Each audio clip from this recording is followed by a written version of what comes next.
The searing Texas sun beat down, turning the asphalt shimmer. My hands, calloused from years of working the land, trembled as I ripped the official-looking envelope open. The words blurred, then sharpened into a nightmare. A fine. Not just any fine, but a $50,000 fine from the Sweetwater Homeowners Association for my ranch water well. My well. The very heart of my livelihood, the source of life for my cattle and crops. The well my granddaddy dug with his own 2 hands. $50,000 for a well that had been on this land for 80 years. Long before Sweetwater HOA was even a twinkle in some greedy developer's eye dot, my breath hitched. This wasn't just about money. This was about control, about them trying to dictate how I lived on my own damn land. I saw her face in my mind's eye. Constance Albright, the HOA president, her perfectly coiffed blonde hair, and a smile that never quite reached her cold eyes. She wanted my well gone. She wanted my independence gone. And why? Because it didn't fit her pristine, manicured vision of community aesthetics. She had no idea who she was dealing with. She saw an old rancher, a quiet man living out in the sticks. But what she didn't see was the fire simmering beneath the surface, the years of quiet observation, the deep-seated understanding of how the gears of this town truly turned. She didn't know about my past, about the connections I'd forged, the leverage I'd carefully cultivated.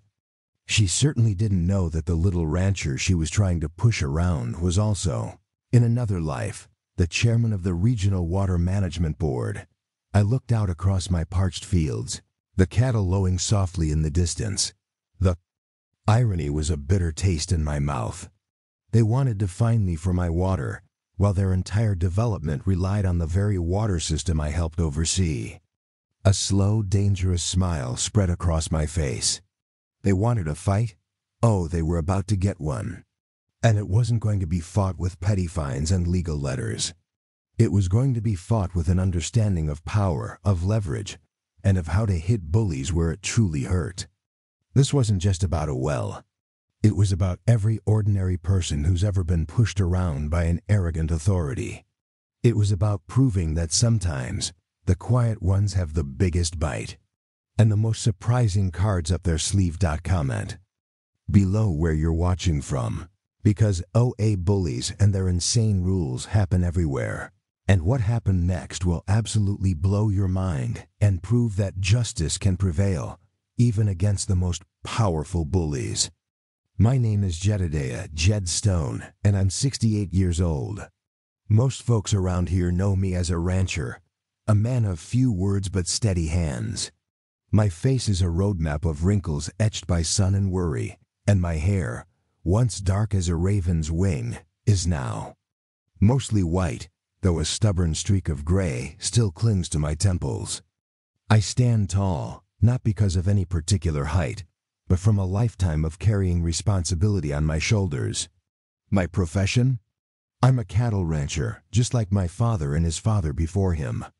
But what most people outside of official circles don't know is that for the past 15 years, I've also quietly served as the chairman of the Regional Water Management Board, a position I took on after a long and distinguished career as a hydrological engineer for the state.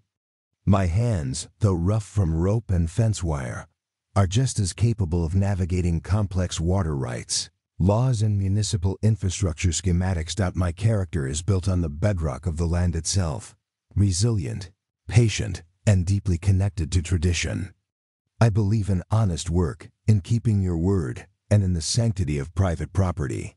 I'm not a man given to grand gestures or loud pronouncements. I prefer to observe, to listen, and to act with precision when the time is right. This quiet demeanor, I've learned, often leads people to underestimate me, a mistake my opponents rarely get to make twice. The item the HOA targeted, the very reason for their outrageous fine, wasn't just any well. It was Grandpa Silas's well. He dug it himself back in 1945, when this land was nothing but sprawling prairie and endless sky. I can still hear his stories, his voice raspy with age and wisdom, talking about the sweat that poured into that hole, the geological maps he studied, the intuition that guided his pickaxe. He found water where others said there was none, a pure, clean aquifer that had sustained our family and our cattle for generations. The well isn't just a source of water. It's the heartbeat of the stone ranch. Its wooden casing, weathered and gray, stands next to the sturdy pump house, a silent sentinel to decades of our family's history. My earliest memories are tied to that well. The cool, metallic taste of the water after a long day of chores. The rhythmic pump squeak echoing across the twilight fields as my father filled troughs for the thirsty herd. The feel of the rough bucket rope in my small hands as Grandpa taught me how to draw water the old way. When my grandfather passed, he left me this ranch, but more than that, he left me the responsibility of stewardship. He often said, "Jed, the land gives, and we must respect it and protect what it gives." That well was the embodiment of his legacy, a testament to his perseverance and foresight. Protecting it wasn't negotiable.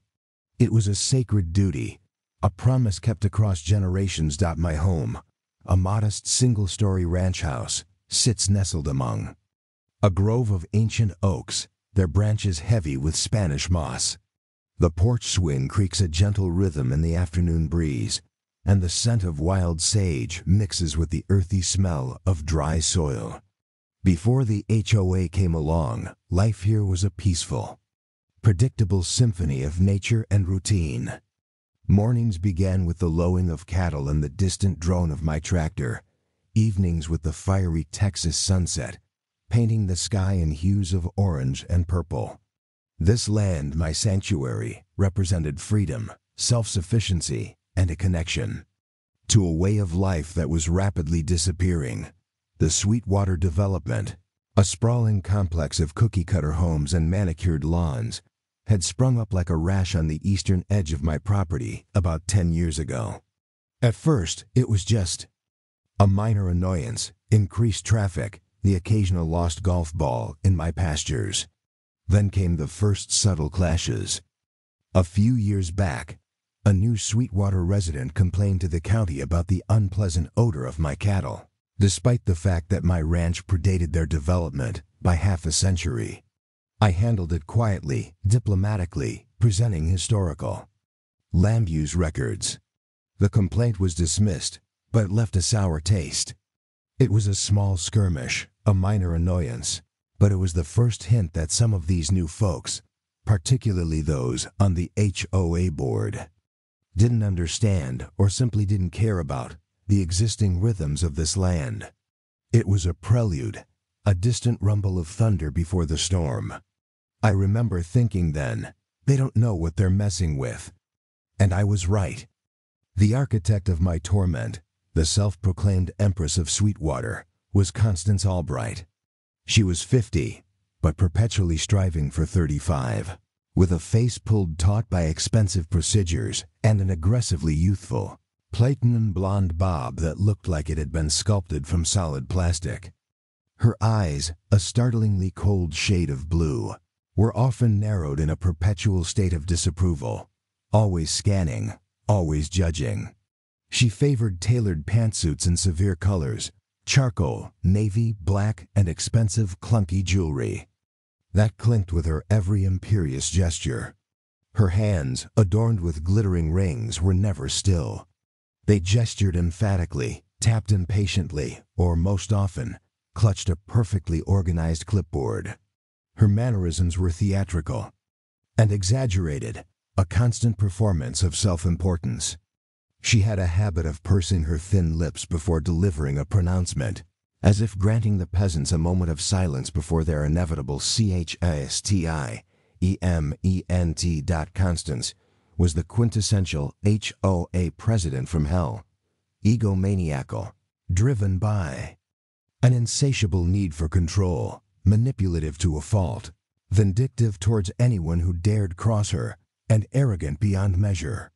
She hailed from a family that had made its fortune in speculative real estate, and she saw Sweetwater not as a community, but as her personal fiefdom, a canvas upon which to paint her vision of suburban perfection. Her privilege had clearly insulated her from the realities of hard work or genuine human connection, fostering a belief that rules were for others, but absolute power was for her. The initial shot fired in this absurd war arrived on a Tuesday morning. It wasn't a formal letter. Not at first. It was Constance herself, pulling up my gravel driveway in her gleaming black Mercedes SUV, her tires crunching over the loose stones. She emerged, clipboard in hand, looking utterly out of place against the dusty backdrop of my ranch. My dog, Old Blue, a grizzled Australian shepherd, barked once, a low warning growl in his throat, then wisely retreated under the porch. Constance, however, seemed oblivious to the animal's disdain, marching straight towards my pump house. "Mr. Stone," she announced, her voice a piercing soprano, completely devoid of warmth. "I'm Constance Albright, president of the Sweetwater Homeowners Association, and we have a significant problem with your structure." She gestured vaguely at my well and pump house, as if it were a festering carbuncle on the landscape. "Problem?" I asked, my voice calm, belying the knot of irritation tightening in my stomach. "That's my well. Been here 80 years, she sniffed, a dismissive flick of her nose. "Yes, well, times change. And the Sweetwater CC and RS clearly state that all external structures must adhere to a uniform aesthetic, approved by the Architectural Review Board. Your rustic edifice is a blight on the visual harmony of our community. Furthermore," she continued, her eyes scanning her clipboard, "Article 7, subsection C, prohibits any private water extraction methods within 500 feet of a community boundary without explicit written approval and a full environmental impact study." I blinked. "My well is on my property. It's been here since before your community boundary was a twinkle in a developer's eye. And I'm the water board chairman. I assure you I'm quite familiar with environmental regulations." Her smile was thin, predatory. "Ignorance of the rules, Mr. Stone, is no excuse. Consider this your official violation notice, 007B. You have 30 days to decommission this unauthorized water source and connect to the municipal supply, or face escalating fines, beginning with a $50,000 penalty." She tapped the clipboard decisively, the pen in her hand poised. "Decommission it?" My voice, usually steady, hitched slightly. The audacity was breathtaking. "That well is the lifeblood of this ranch. It sustains my cattle, my crops. It's been in my family for generations. Nostalgia," she declared, "does not override community standards, Mr. Stone. We are building a modern, integrated community here. Your antiquated well simply doesn't fit the vision." She then leaned in slightly, lowering her voice, but her eyes remained cold. "And frankly, some residents are concerned about the quality of water from a private, unregulated source. Health concerns, you understand." It was a veiled threat, a subtle jab at my reputation. I took a deep breath, trying to maintain my composure. "Ms. Albright, I'm willing to discuss this calmly. Perhaps we can review the historical easements, the property lines, the pre-existing rights that supersede any of your HOA's rules regarding my personal property. I have all the documentation." I even offered a slight, conciliatory gesture, a step towards reasoned dialogue. She gave a small, disdainful laugh. "Documentation? Mr. Stone, the Sweetwater covenants are legally binding. Your historical easements are irrelevant. This isn't a negotiation, it's a directive." And she paused, her eyes flickering towards a small, almost imperceptible camera, glinting on her chest, a subtle bulge under her blazer.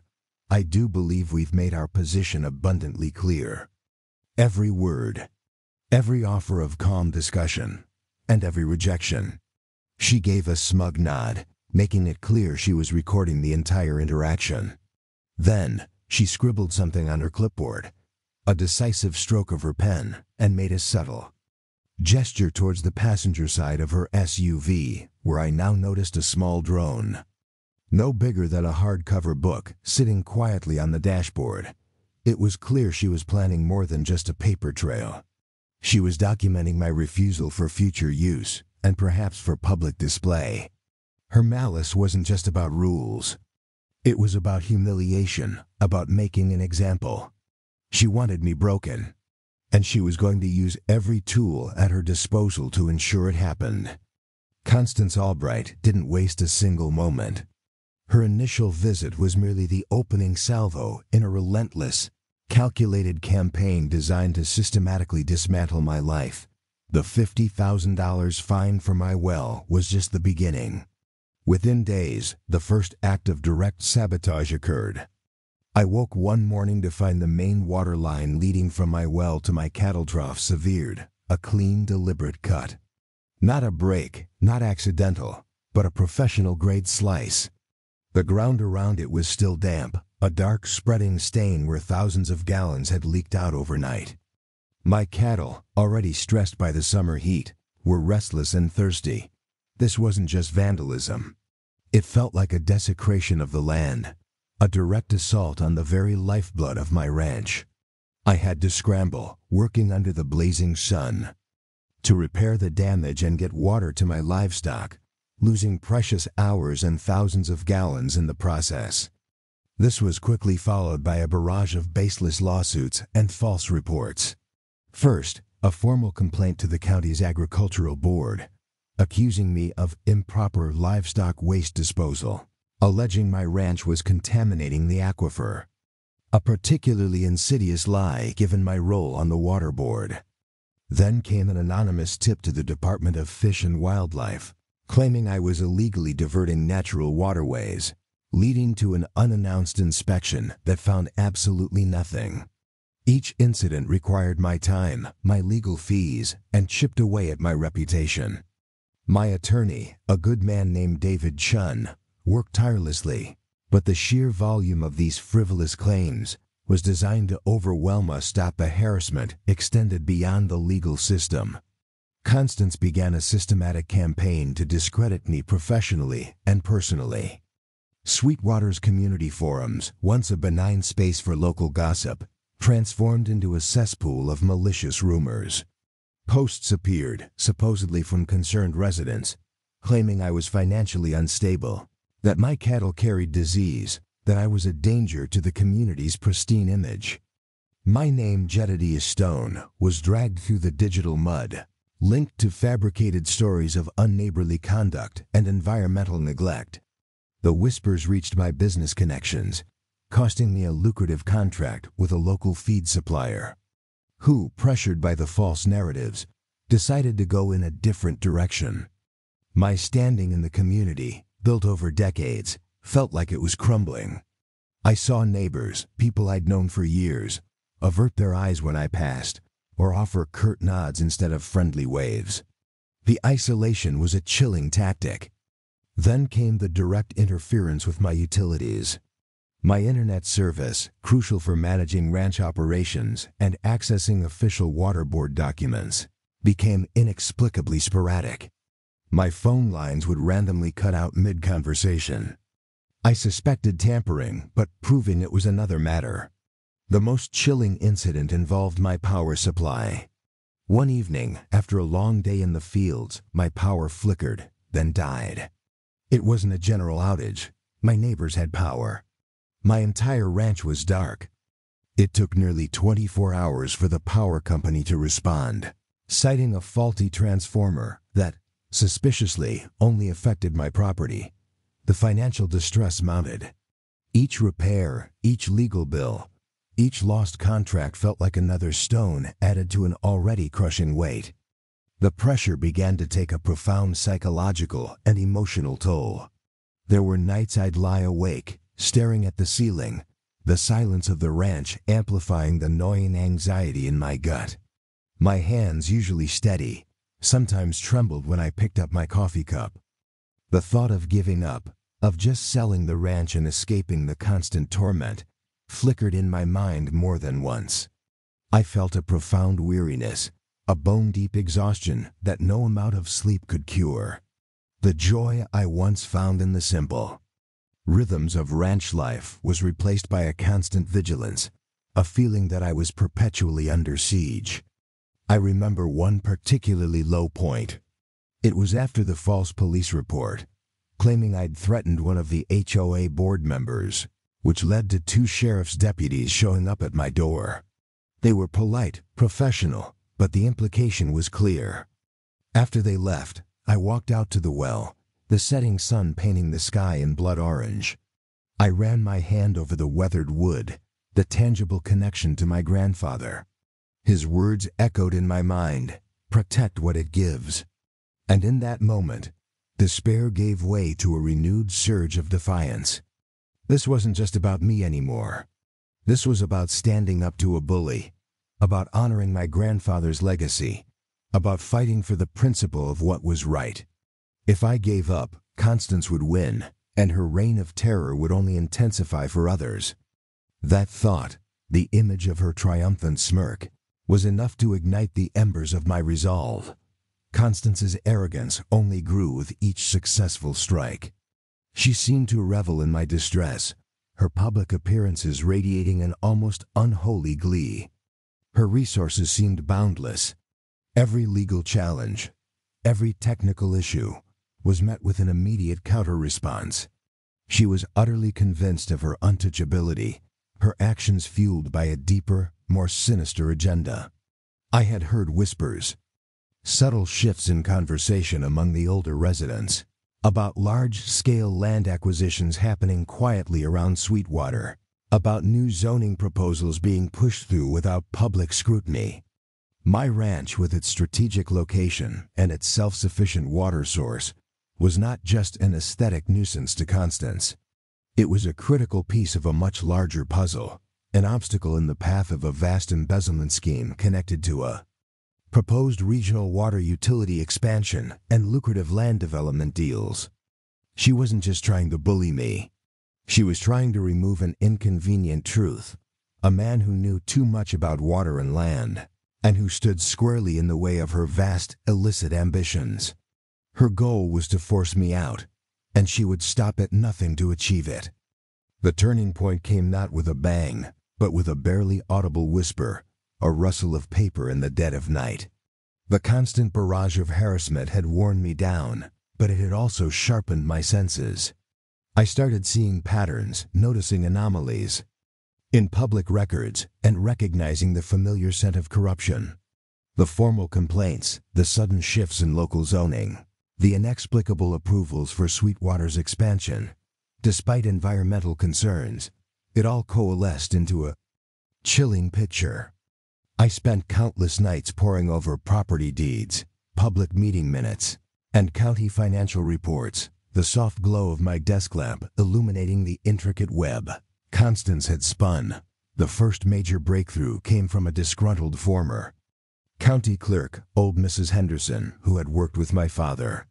She contacted me, hesitantly at first, after seeing a news report about the ranch owner causing problems.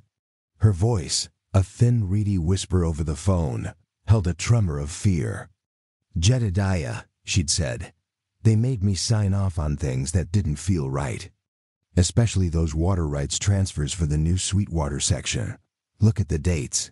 Look at the names involved. It's not just the HOA." She hung up abruptly, leaving me with a jumble of names and dates.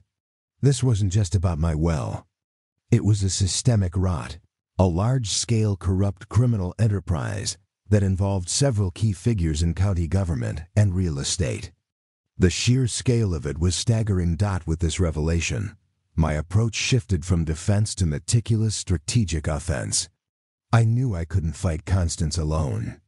I needed allies, people who understood the shadows, who had their own reasons to see justice served.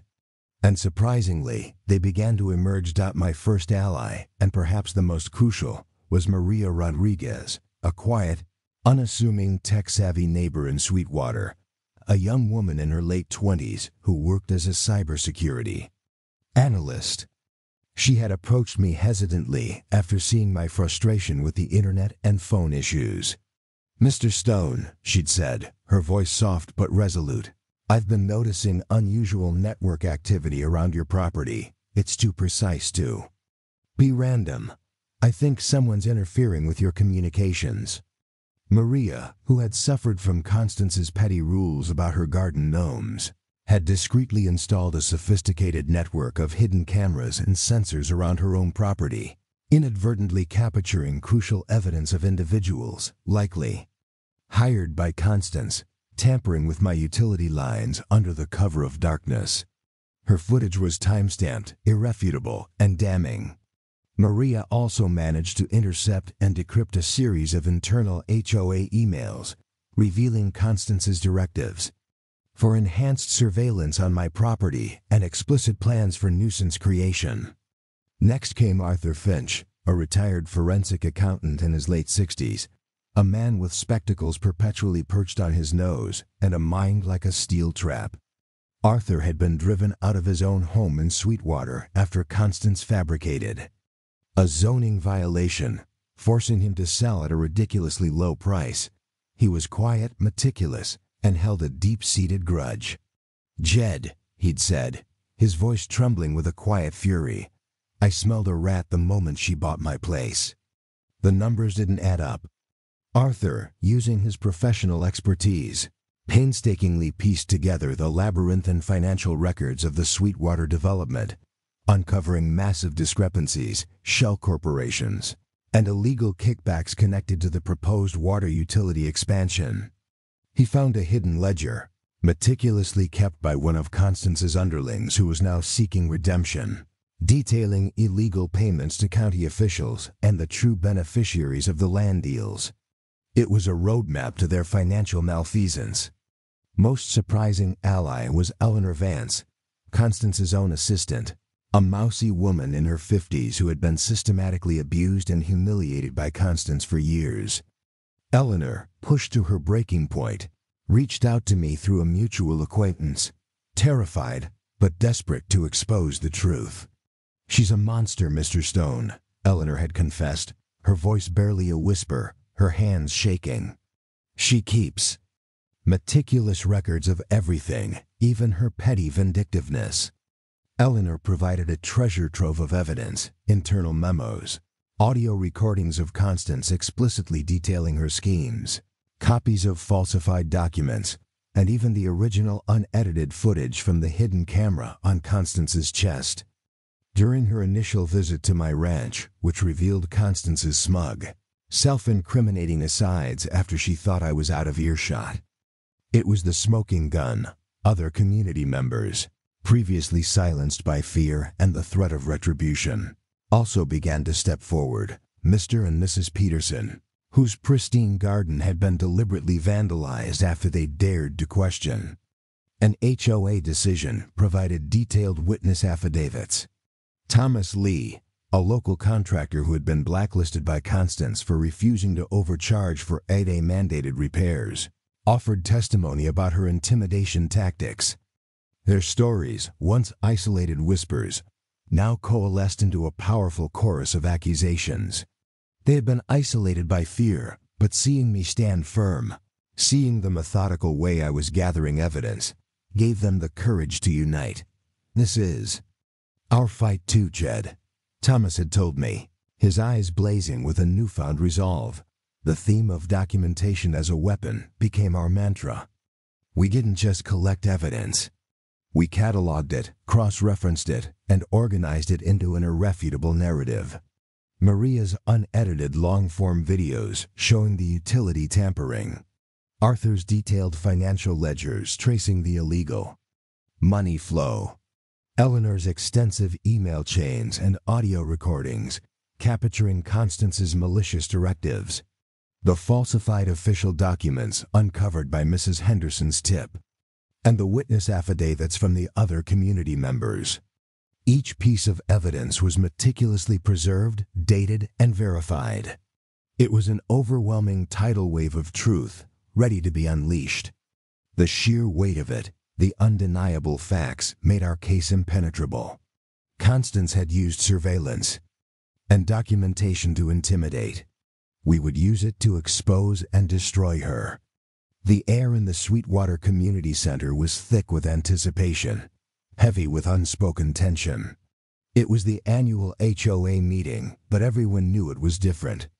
News had spread like wildfire about my escalating conflict with Constance, about the whispers of a wider corruption. The hall was packed, standing room only, residents spilling out into the foyer. Constance Albright, seated at the head of the long table on the raised dais, wore a triumphant, almost regal smirk, as if she were presiding over her inevitable victory. She began the meeting with a practiced flourish, her voice dripping with condescension. "Welcome, Sweetwater residents," she purred, "to another productive gathering of our thriving community. As you know, we're here to discuss the vital progress we've made and to address any minor disruptions." Her eyes, cold and challenging, swept over me, seated prominently in the front row with Maria, Arthur, Eleanor, and David Chun. My attorney. Constance launched into her prepared performance, a masterclass in manipulation. She presented what she called irrefutable evidence against me, carefully edited video clips of my initial, frustrated reactions to her demands, doctored photos of my ranch appearing untidy, and fabricated expert opinions from her own hired stooges, all designed to paint me as a defiant, uncooperative nuisance. She even trotted out a resident, clearly coerced, to give a rehearsed speech about my disruptive presence. Her voice rose with theatrical indignation. "We cannot allow one individual's stubbornness to jeopardize the harmony and property values of our entire community." She punctuated her words with dramatic gestures, expecting the audience to fall in line as they always had. But this time, the script was different. When it was my turn to speak, a hush fell over the room. I walked to the podium, my movements deliberate, my gaze unwavering. David Chun stood beside me, a stack of binders on the table before us. "Ms. Albright has presented her version of events," I began, my voice steady, betraying none of the internal tremors. "Now, with your permission, I would like to present the truth." I nodded to Maria. On the projector screen behind us, her unedited long-form video began to play. It showed, in stark, undeniable clarity, individuals tampering with my waterline, their faces briefly illuminated by the flash of a tool. Constance's face, captured by Maria's hidden camera, contorted in shock. Then, the video shifted to a moment when Constance, unaware of being recorded, leaned into her henchman after leaving my property, a smug look on her face. "He's a stubborn old fool," her voice echoed through the hall. "But he'll break. He doesn't know who he's dealing with." That will is just the first domino. The collective gasp from the audience was palpable. Next, Arthur Finch, meticulous and calm, took the stage. With the precision of a surgeon, he unveiled his financial ledgers. "This," he announced, projecting a complex spreadsheet, "is the true financial picture of the Sweetwater Water Utility Expansion Project. What the HOA told you is a $5 million project is actually a $20 million project, with $15 million funneled through shell corporations owned by Ms. Albright's family members and key county officials." He pointed to names, dates, and staggering figures. He then projected scanned copies of the hidden ledger, detailing the illegal payments, the kickbacks, the elaborate network of bribery. The audience murmured, a low, angry rumble. Then, Eleanor Vance, though still trembling, stepped forward. She held a small voice recorder. "I have worked for Ms. Albright for 5 years," she said, her voice wavering, "and I can no longer be complicit." She pressed play. The room was filled with Constance's own voice, clear and chilling, detailing her plans to frame me, to fabricate evidence, to manipulate zoning laws for personal gain, and even gloating about the idiots on the HOA board who blindly followed her lead.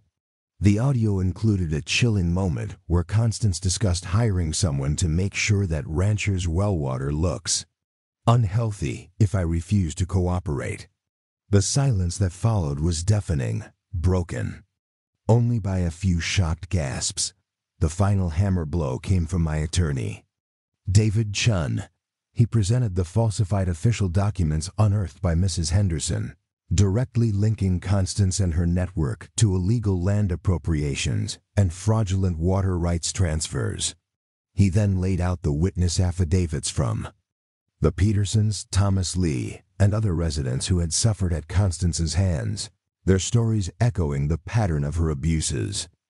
Each piece of evidence was meticulously explained, each revelation a hammer blow against Constance's crumbling facade. Constance Albright, who had maintained a sneer through the first revelations, began to visibly unravel.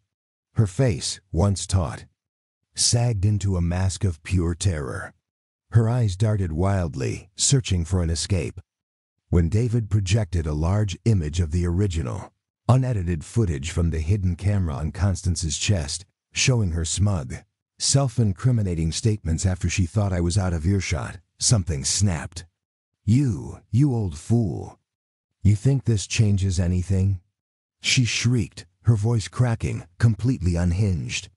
She lunged forward, overturning a water pitcher, spilling ice and water across the table. "You're nothing. A hick. I built this town. I controlled everything. You'll never stop me. You think your little ranch matters? It's just dirt. I wanted that land, all of it.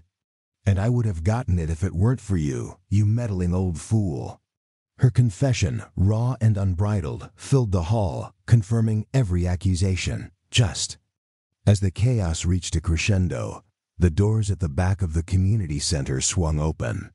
2 county sheriffs, followed by a team of plainclothes investigators, calmly entered the room. They had been discreetly waiting, alerted by David Chun. One of the sheriffs, a stoic man named Sergeant Miller, stepped forward. "Constance Albright," he announced, his voice firm, "you are under arrest for multiple counts of fraud, conspiracy, obstruction of justice, and felony vandalism. You have the right to remain silent. The room erupted. Cheers, shouts of relief, and even some tears.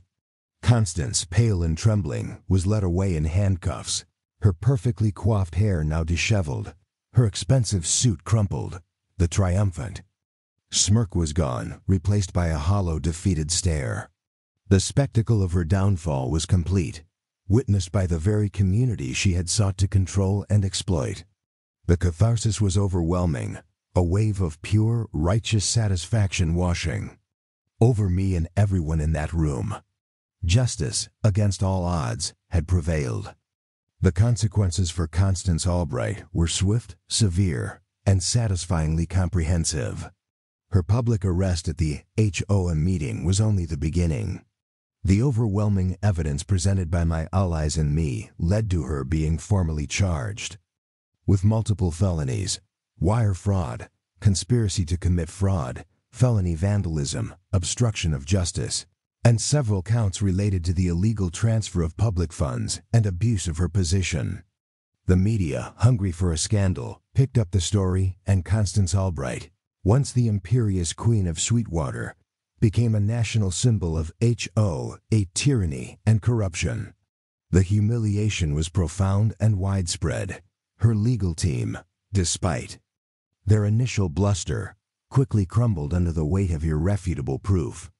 Facing a mountain of evidence and the public's outrage, Constance eventually pleaded guilty to several charges in exchange for a slightly reduced sentence, though it was still substantial. She received a lengthy prison sentence, 8 years, in federal prison, and was ordered to pay massive restitution payments to the county, to me, and to other residents she had defrauded. Her vast wealth, accumulated through illicit means, was largely seized.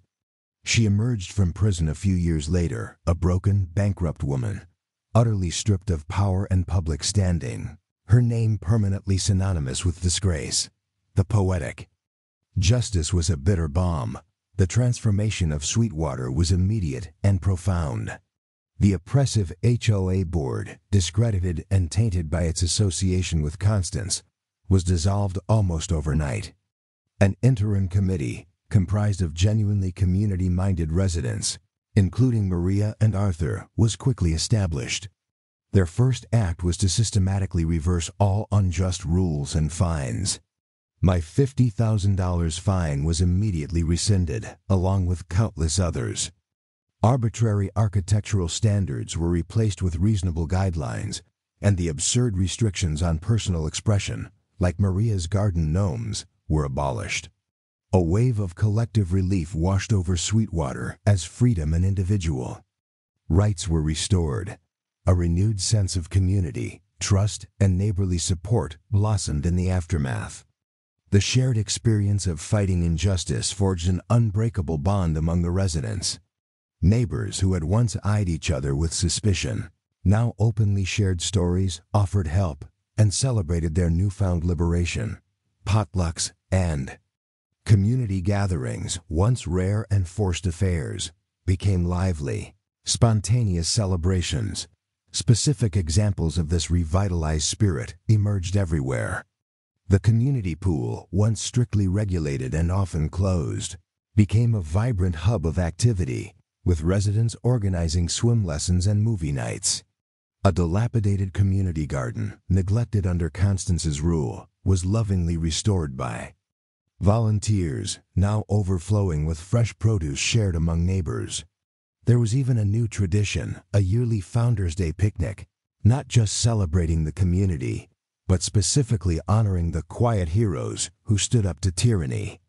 With my ranch serving as the honorary centerpiece. As for me, my personal struggle had a far-reaching positive impact. The ranch, once a target, became a symbol of resilience. The peace I had so desperately craved returned, deeper and more profound, because it was hard-won. My purpose, already clear, was now strengthened and expanded. I continued my work on the Regional Water Management Board, but with an even greater resolve to ensure transparency and accountability, using my experience to champion the rights of small landowners and prevent similar abuses. My quiet demeanor remained, but now it carried the weight of proven strength. The lasting legacy of my fight is palpable in Sweetwater. The community learned a crucial lesson: vigilance is not enough. Collective action is paramount.